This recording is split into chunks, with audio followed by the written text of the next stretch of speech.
This week's scenario is King of the Hill from the 2019 Steamroller packet. This scenario does have the Killbox Artifice in effect. It consists of a circular zone which can be controlled by warrior units, warcasters, and warlocks, 2 rectangular zones controlled by warjacks, warbeasts, battle engines, warcasters, or warlocks, an objective which can be destroyed or removed from play for 1 CP, and a flag which can be controlled by solos, warcasters, and warlocks. Victory conditions consist of 5 more control points than your opponent, or caster assassination.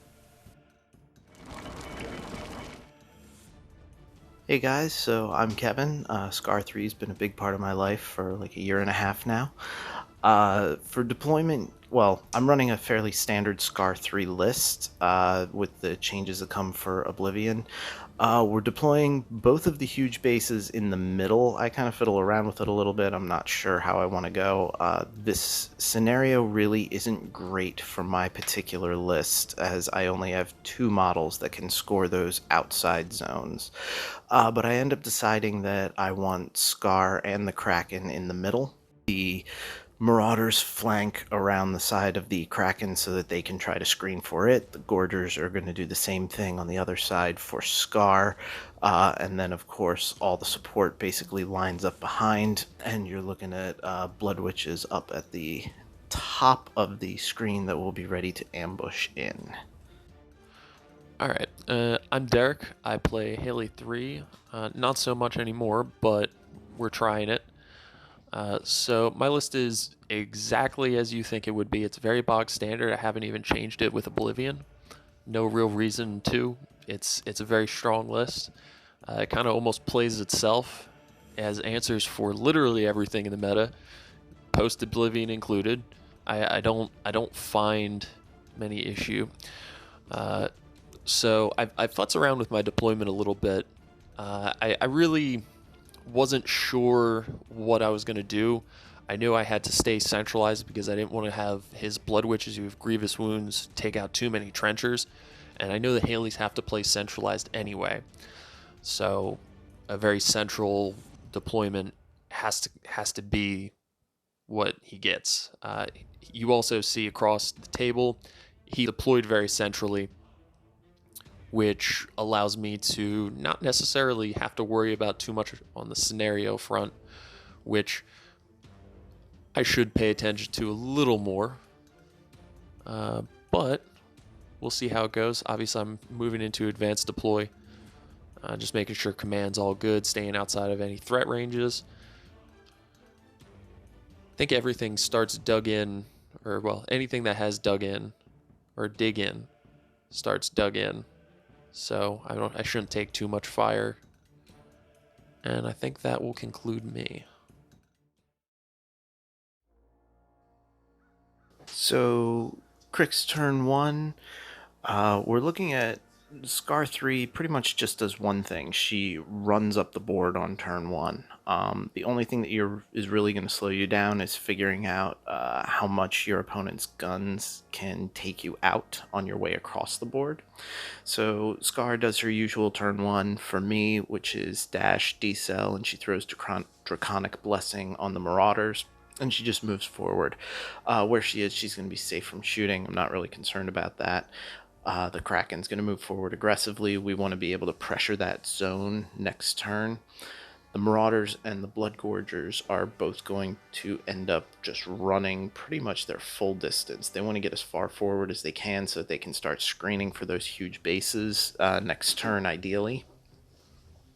Axiara's job will be to follow behind the Marauders and give them stealth all game, because stealth is one of the few things that can present problems for the mass shooting in the list that I am about to face. The Bloodgorgers are going to try to spread out a little bit wider because we do have that house to work with to keep Skarre3 safe. The support is just going to kind of run forward as they do. Blood Priestess giving succor is a huge deal in this game. Alright, so turn 1 for Haley 3 is actually very, very intensive. A lot of what happens in the later game is determined by what happens in the early game, especially for Haley 3 and unpacking the list. So unfortunately I wasn't able to go first, which Haley 3 likes to. Because I need a turn to set up. But in this case, obviously, I don't have that turn. So I work with what I got. So I take a few shots down at the Bloodgorgers. I think I kill 2 off. It's pretty easy. And then I start determining what I want to do with Haley. I obviously deployed with that building in mind to hide behind it with Haley 3 basically the entire game. I think I'm asking him a couple threat ranges from the Kraken in particular, and Skarre3, because I don't like their shooting. But I weigh the options and I decide that it's worth it just to move up to the positions I have. I obviously have a couple shield guards with the trench busters. Obviously, I put down the 2 Haleys and then cast Temporal Distortion. I move forward a bit, staying outside of threat. I weigh the options between putting up Tactical Supremacy on the Trencher Infantry for a shield wall, but I find that it's not really worth it in this situation. I take a pot shot with the sniper, see if I can take one Bloodgorger out, but I miss. Moving the Trench Buster up for shield guards, just to give a few options there. Moving some solos back to support for later purposes. Move forward. I take a pot shot at this. I don't know really why I did. It's just autopilot. Obviously, I couldn't target any of the Marauders because they have stealth. I make a nice little fort there, and then I keep making sure I'm outside of the 13.5 threat range from the Blood Witches. 13.5? That sounds right. We'll go with it. Put up Feigned Death onto the Trencher Infantry, and I think that's about me. So for Cryx turn 2, obviously it's top of 2, so I can't do any scoring on this turn. We're going to be looking to pressure where we can. We start off by reinforcing that Unit of Bloodgorgers. This will be one of the few times during the game that I actually remember to utilize that ability. We're also going to ambush in those Blood Witches. Derek did keep everything out of their threat range, but I don't feel like it's a concern for him to continue to keep things out of their threat range as the game goes on, especially with that rough terrain in each of the side zones. So I feel like I just need to get them into play, and their job is going to largely be just locking down that northern zone. So the big question for me is always turn 2, is this Skarre3's feet turn? And I would say 90% of the time the answer is yes. I want to fully fuel the Kraken to take a lot of boosted shots. I want to cast Dark Guidance. I want to put up Dash. I want to put up Decel. Sometimes I even cycle Draconic Blessing somewhere. So this is going to be feet turn. And what I'm measuring out here is the Kraken's big gun has a 5-inch AoE. And he kind of positioned things that don't have dig in an area where I felt like I might be able to clip a bunch of them. So I'm going to try to take like a cheeky little shot here, and you can see I'm measuring it out. I'm finding that I'm actually going to hit a slew of guys, including Finn. And I mean, it's unlikely, but if we can take Finn out of the equation early, that's just a huge win for me. So I think we've laid out the plan for the big bases on this turn. I mean, the Kraken's going to move up. He's going to want to threaten that zone. He's going to take his shots. Skarre has to go first so that she can pop feet. Not worried about the damage that she's taking because the Bloodgorgers will heal her. Not Bloodgorgers, the Ironmongers will heal her right back up. We're going to take a couple of shots because we might as well start doing what work we can. I forget about Feigned Death on that one unit means if they tough, I knock them down, and then they're pretty much immune to me at that point, which is kind of sad. And here go the Bloodgorgers. They're going to repair Skarre. They are going to repair the Kraken of the little bit of chip damage it took. We're giving the Kraken eyeless sight from the Dirge Seers. And then the Kraken's going to move up. Now, the important thing is we want to be just towing into the zone here, because this way the Kraken has a 12-inch melee threat. This means that next turn I am I have the option of either standing there contesting the zone being a gun platform, or charging into the zone and trying to be the melee monster that the Kraken wants to be. So we did take that first big shot, and I believe I did a slew of damage to Finn, but I left him on one box, which didn't feel great. And I knocked out a couple of the other long gunners here. Again, just starting to try to do work where I can. Both of us are playing very grindy armies. We want the game to stretch out a long time and wear the other down. So really every model that is removed is an important one. Right here, the Marauders are really running. Instead of trying to take a shot, I decide that I'm going to just run them into a position to screen the Kraken. I feel like that's a better option than trying to take shots and advance forward with reposition, because again, Axiara's job is that she makes that unit stealth all game. The Blood Witches kind of run into position. The Bloodgorgers are going to do a similar, just kind of run into position. We want to jam where we can. We want to make sure that we're contesting that zone. And we are pretty much done our turn after this. All right, so he gave me quite a bit to work with and quite a bit to handle. So I look down south, I see a ton of Bloodgorgers there. I look north, I see Marauders and Blood Witches, and I'm kind of hemmed in.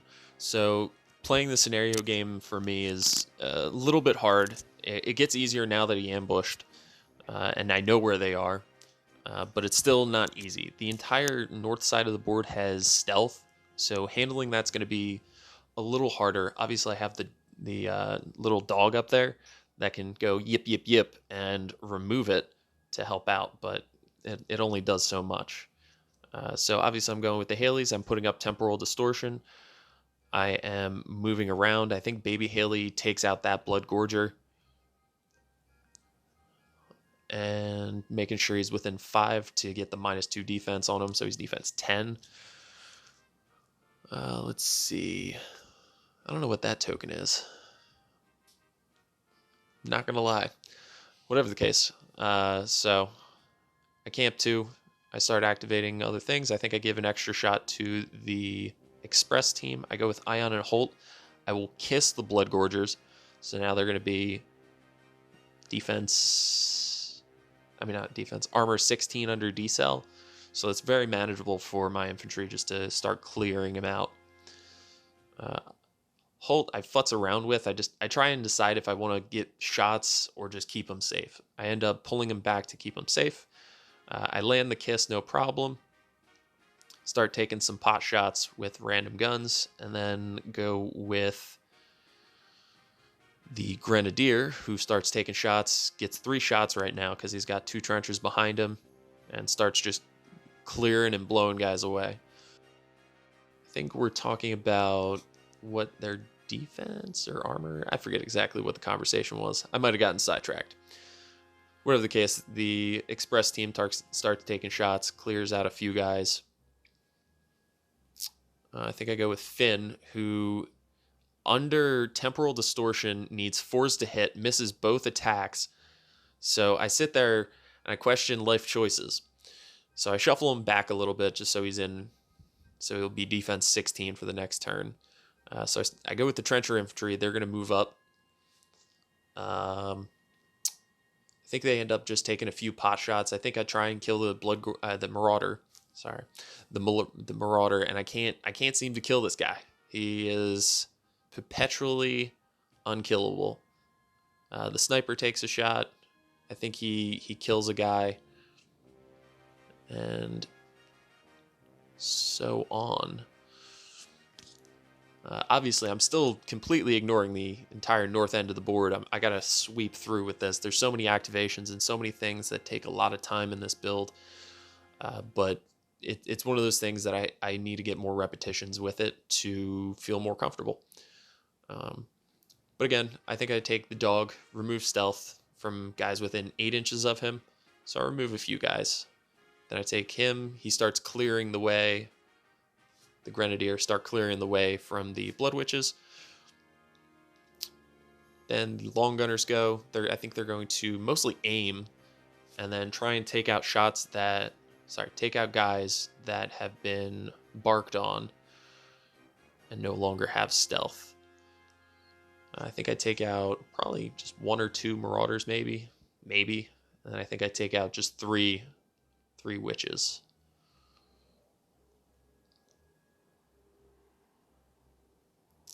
Just futzing with his model, just don't worry about it. They're pretty easy to remove once stealth is in the equation. Oh lordy. And then I think I actually give them Feign Death at the end of the turn. I think I have a few more little activations. I think he takes a pot shot. Hitch takes a pot shot, but needs boxcars or something crazy. But it doesn't matter. Still, again, the Marauder is completely unkillable. So for turn 3, I need to... My big decision is always what to do with the Kraken here. I have the option of hanging back and using it as a gun platform for 1 additional turn, or I can go in and try to let it be a melee monster. You can see here, Finn dodged away, and then Derek realized that he does not have dodge and put him right back. So I ended up making the decision that my plan was going to be to have the Kraken go into melee. I felt like there were some juicy targets right there in the middle.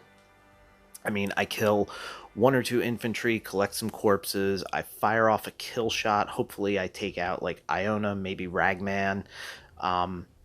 Just start doing work on some of those key solos that allowed damage buffs. So this means the Marauders need to move out of the way. So they walk out of the way and they start throwing. And one of the key throws is that stupid dog that allowed him to wipe out way too many of my Blood Witches over there. That thing absolutely must die this turn.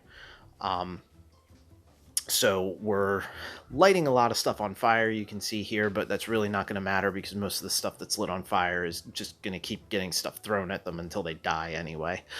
Now we've cleared our path for the Kraken. We have a Marauder stuck in a really nice place that's going to grant Gang Fighter. So that guy's going to go in and he's going to do some work.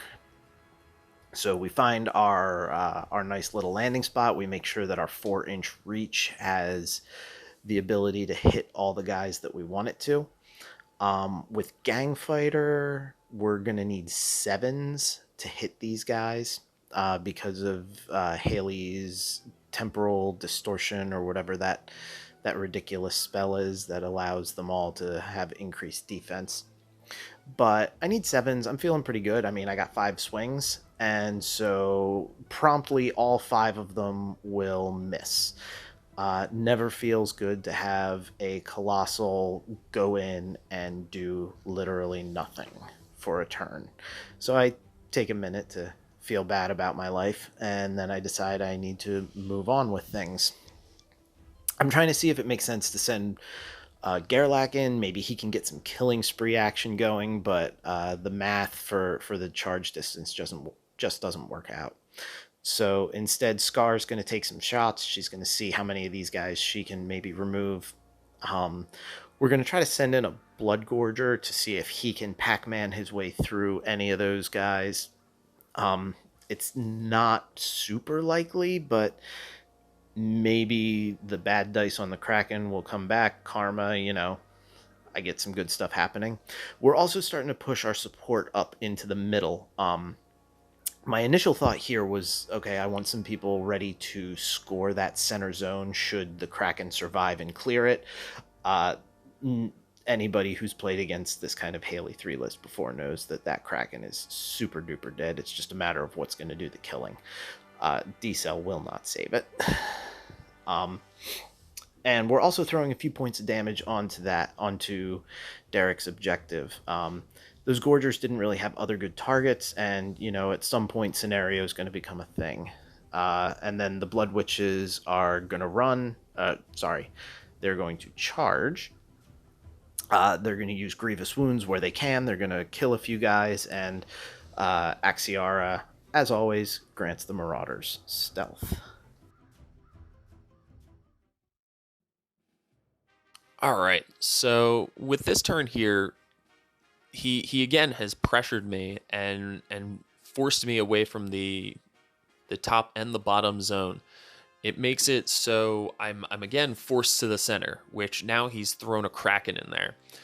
So the Kraken in this matchup, I feel, is pretty easily removed. I had Finn there finally kill that Marauder that was unkillable last turn. I actually reposition him forward just to make sure that I can proc off some sort of, I think it's Death Shroud from Ragman. I go with Aiyana and Holt. They move up to start taking shots. I kiss it. So that's now -4 armor. So even with decel, it's arm 17. So I'm dice off, I think 6 with the hand cannons. So I deal a few damage there. I get a little lucky. Spike some dice with him. Then I go with the Haleys. I move Baby Haley down to clear that zone. I move... Actually, I don't even move the other two. I think they both aim. So I start taking shots. She's a POW 13 gun, so it's dice off 4, and I start spiking damage, cranking it. I think she does more than half of the Kraken's health by herself. And then Big Haley, obviously I put up Temporal Distortion and start just taking attacks down there. I clear them off without too much issue. And then I think I take a hand cannon shot somewhere down there. Yeah, there it is. Into the Kraken. Or no, that's a Force Hammer. I am all sorts of mixed up. So many models crammed into such a little space. The Trenchers go. They're going to give some charge orders. They're going to start making attacks. So the assault shots are dice off 7, I believe. I end up doing a few points of damage, which, again, I should not be with that. But that's dice. And then I'm able to clear it out with a few charge attacks at dice off 5, I believe. Or dice off 4, I'm sorry. So the Kraken, again, trivially removed, which is odd to say. Start making a few attacks into the north. I score the south with the Jack up there. I take a spray to try and clear off that Marauder. Doesn't work. I send in the Trench Buster. I will take him out. That clears up the Express team to start taking shots. And then I again will look up to the top with the Marauders and Blood Witches. Unfortunately, not able to do a ton into them based on their stealth, but I pick a few off. I also left most of the models in the center of the board and the north outside of the temporal distortion bubble, so they're very fragile where they are, and they're gonna get shreked next turn. So I start moving up with the long gunners, trying to make some use of them. Something that I note now is that I should be pressing them farther north, but I just don't. I want to keep doing shots, and that's me. So turn 4, scenario is starting to become something that I really need to pay attention to. Specifically, the top zone that I would really like to be scoring, and Skarre is way out of position to be doing that. So instead, I decide that she's going to try to do some work and take some shots. She probably should have taken this turn to move away and start positioning towards that top zone. But instead, we take some shots. We're trying to get some work done. Gerlak is going to end up needing to stand up, and he's going to have to contest that bottom zone all on his own. He's going to be the only man in there. It's not going to be a great look, but it's pretty much all I have. So we are going to have to start sweeping some other things down towards this south zone. I believe the Dirge Seers and the Ironmongers are the units that are selected for this glorious job. Oh, I'm wrong. The Dirge Seer actually uses her offensive spell to kill a guy. I think this might be the first game that I've actually used a Dirge Seer's offensive spell. So that was kind of neat. The Ironmongers, when we get to them, will be the ones who start to shift down.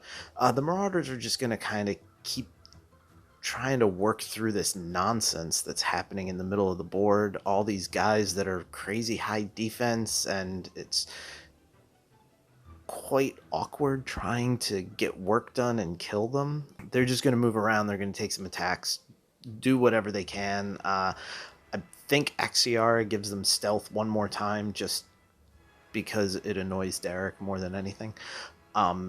The Blood Witches, they're going to try to get what work done they can. I think there's like the UA and maybe one or two more models left. So they don't have much that they're going to do because they really need gang in order to make sure that they're hitting and taking guys off the board.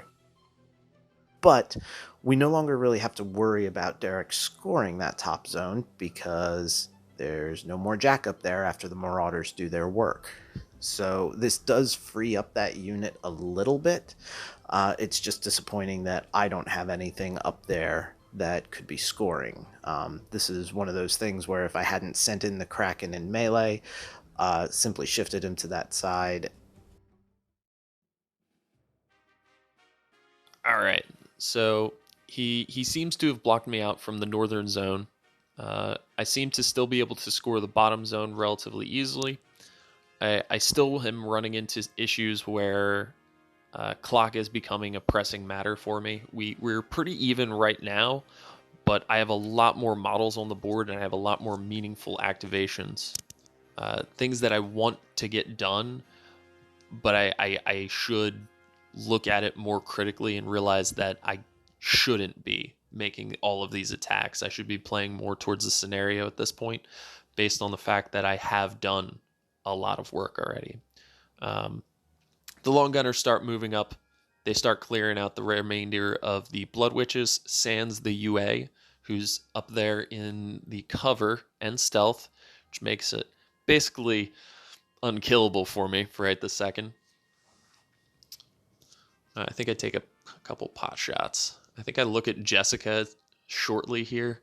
I think not baby Haley. Grandma Haley's going to go up there at some point.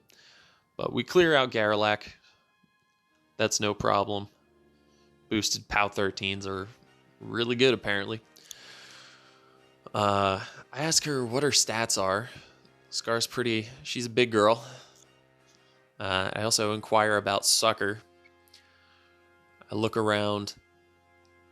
Again, doing things that I don't necessarily need to, but I think this is where baby Haley moves up, starts taking shots at Marauders, and I realize if I just kill Jussika... Oh, wait. Did Jussika already disappear? Yeah, I think she did. I missed that one. Whatever the case. Start clearing guys. Like it's nothing, apparently.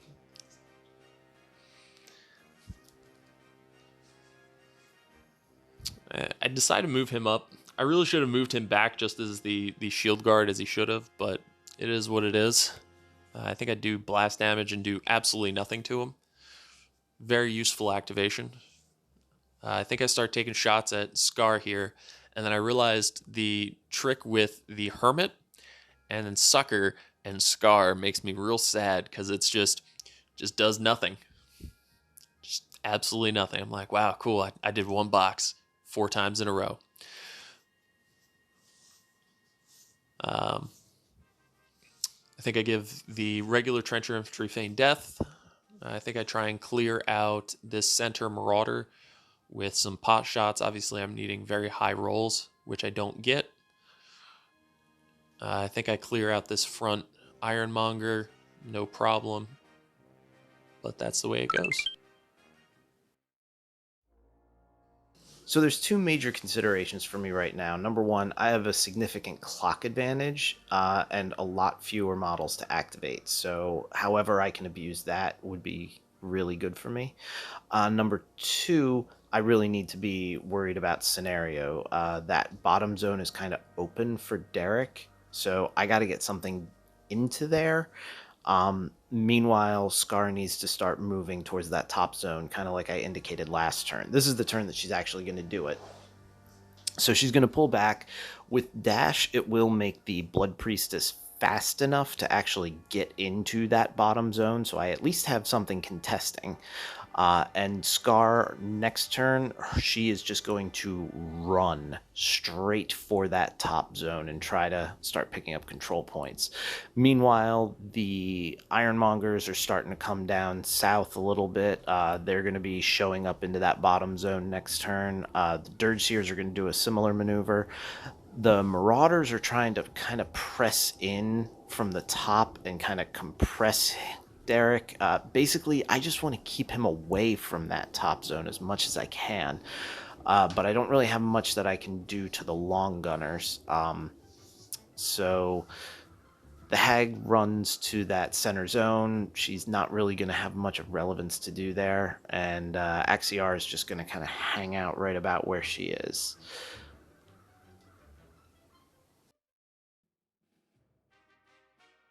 All right, and this turn goes real quick for me. I got to work the clock really, really effectively. Unfortunately, I don't seem to this turn. We make it work. I try and clear the bottom zone. It takes me a second. The spray does not do it, so I use the Grenadier to. Then I move up top. I think I realize what he's doing with Skarre, and I realize I need to start contesting. I think I start taking some pot shots just to try and clear zones, but it's not particularly effective. At this point, I really should not be focusing towards the center of the board, but I still seem to. The Haleys activate. Again, I put up Temporal Distortion, make sure everyone's in command. I think I start making attacks with Grandma Haley, who has just been an absolute champion this entire game. I think she has single-handedly killed half of that Bloodgorger unit and half of a Kraken. So I think I realize I need to put Feign Death on the long gunners, and I need to start running to make my way up that way so that I can stop the scenario bleed and so I can keep my scenario edge.